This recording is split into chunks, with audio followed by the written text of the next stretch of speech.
మరి కడియం శ్రీహరి గారి పార్టీ మారిన సందర్భంలో విచారణ దాదాపు చాలా రోజులు దీన్ని దాటివేసే ధోరణిలోనే ప్రభుత్వము ప్రవర్తించి ఎట్టకేలకు మేము 2 ఏప్రిల్ 2024లో డిస్క్వాలిఫికేషన్ పిటిషన్ స్పీకర్ గారి దగ్గర మేము దరఖాస్తు చేస్తే అంటే దాదాపు 2 సంవత్సరాల తర్వాత సుప్రీంకోర్టు ముట్టకాయలు వేసిన తర్వాత సుప్రీంకోర్టు వాతలు పెట్టిన తర్వాత సుప్రీంకోర్టు స్పీకర్ గారిని మరి మీరు ఇక్కడ ఉంటారా మరి లోపల ఉంటారా బయట ఉంటారా అని ప్రశ్నించే సందర్భంలో ఈరోజు మరి విచారణకు పిలవడము మా ఒక వాంగ్మూలం తీసుకురావడానికి పిలవడము మరి కేవలము మా న్యాయ పోరాటంలో భాగమే తప్ప ఈ ప్రభుత్వము దున్నపోతు మీద వర్షం పడ్డట్టే ఈ ప్రభుత్వము చౌటోని ముందు చంకమూదినట్టే ఉంది తప్ప ప్రభుత్వము ఎక్కడ కూడా రాజ్యాంగాన్ని కానివ్వండి సభా సాంప్రదాయాలను కానివ్వండి ఎక్కడ కూడా పాటించట్లేదు. కేవలము అహంకార పూరిత ధోరణి ప్రభుత్వం ప్రదర్శిస్తూ ఉంది. ప్రభుత్వము స్పీకర్ గారిని తమ యొక్క పనులు చేయకుండా నియమ నిబంధనలను అతిక్రమించి స్పీకర్ గారితో పని చేపిస్తా ఉన్న సంగతిని గుర్తు చేస్తూ ఉన్నాను. కడియం శ్రీహరి గారి విషయంలో ముఖ్యంగా మరి వారి సొంత కూతురే మరి కాంగ్రెస్ పార్టీ ఎంపీ అభ్యర్థిగా పోటీ చేసినది. వారు బాహాటంగా నేను దేనికైనా సిద్ధమని చెప్పేసి తొడగొట్టిండు, ఏదో పెద్ద ఛాలెంజ్ చేసిండు. నేను దేనికైనా సిద్ధమే, నేను రాజకీయ పార్టీలు ఉండు, నేను కాంగ్రెస్ పార్టీలే ఉంటా అని చెప్పినాడు. మళ్ళీ ఈరోజు ఏ ముఖం పెట్టుకొని నేను బీఆర్ఎస్ పార్టీలో చెప్పుకోవడానికి సిగ్గుందా అని చెప్పి ప్రశ్నిస్తూ ఉన్నాను. పార్టీ మారనని చెప్పుకోలేదు దమ్మున్నాడైతే. బీఆర్ఎస్ పార్టీలో పిలిచి కాంగ్రెస్ పార్టీ పోయిన తర్వాత నేను కాంగ్రెస్ పార్టీ చెప్పుకో. కాంగ్రెస్ పార్టీ నుంచి నువ్వు అయిన తర్వాత కాంగ్రెస్ పార్టీకి ప్రచారం చేసిన తర్వాత ఈరోజు కూడా నువ్వు మున్సిపల్ ఎలక్షన్స్లో కాంగ్రెస్ పార్టీకి ప్రచారం చేసుకుంటూ నేను ఇంకా బీఆర్ఎస్ పార్టీలో ఉండని చెప్తానికి రాజకీయంగా ఇంత సుదీర్ఘ అనుభవం ఉన్నటువంటి ఎన్నో పదవులు చేపట్టేటువంటి కడియం శ్రీహరి గారికి తగునాన్ని ప్రశ్నిస్తూ ఉన్నాను. కాబట్టి మరి స్పీకర్ గారి దగ్గర ఇదంతా విచారణ ఎందుకు, ఈ వాంగ్మూలాలు ఎందుకు, ఇవన్నీ ఎందుకు? కడియం శ్రీహరి గారే ముందుకు వచ్చి తన రాజీనామాను ఆమోదింపు చేసుకుంటే తనకి ఏదో కొంచెం ఇంతో కొంత గౌరవం మిగిలింది.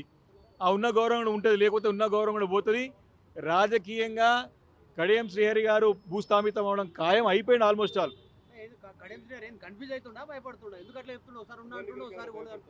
కడియం శ్రీహరి గారు ఏజ్లో పెద్ద మనిషి అయింది కాబట్టి నా డౌట్, మరి నాకు కూడా అనుమానం ఉన్నది. మరి వారు నిలకడగా ఉన్నారా, వారి ఆలోచన నిలకడగా ఉందా లేదని చెప్పేసి ఒక అనుమానం వస్తూ ఉన్నది.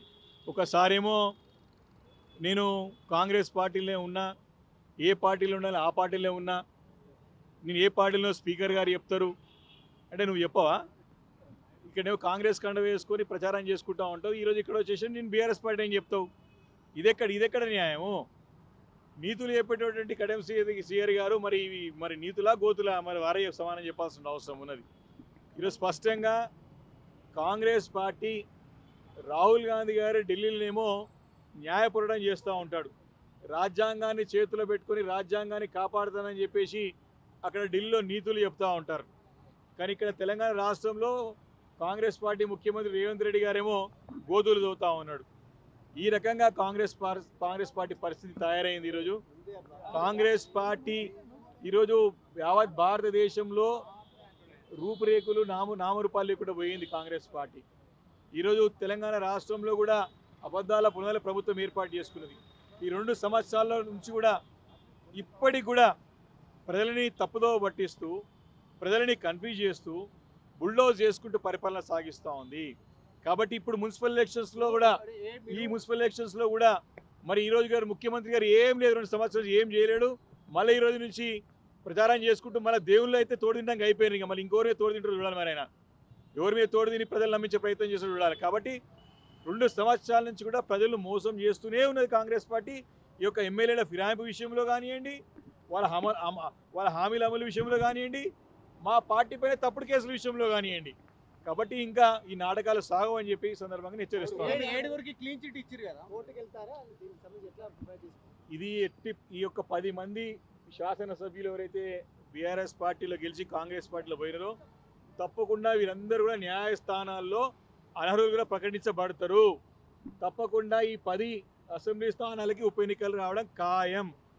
కానీ స్పీకర్ గారు కాలయాపన చేసి టైంపాస్ చేసే ప్రయత్నం చేస్తున్నాడు తప్ప దీని ఏదో దాటివేసి కొంచెం పోస్ట్పోన్ చేస్తున్నాడు తప్ప దీన్ని డిస్క్వాలిఫికేషన్ చేయడము ఆపడం ఎవరి తరం కాదు. 7 మంది కూడా తప్పకుండా మేము కోర్టుకి వెళ్ళినాము. మిగతా ఈ ముగ్గురిది కూడా ఇమీడియట్ చేయాల్సిన అవసరం ఉన్నది. కోర్టులో కంటెంప్ట్ ఉన్నారు ఇప్పుడు స్పీకర్ గారు, కార్యాలయం స్పీకర్ గారు. కాబట్టి ఈరోజు మా విజయం ఏంటంటే మా న్యాయ పోరాటంలో భాగంగానే ఈరోజు ఈ ప్రొసీజర్ అవుతా ఉంది.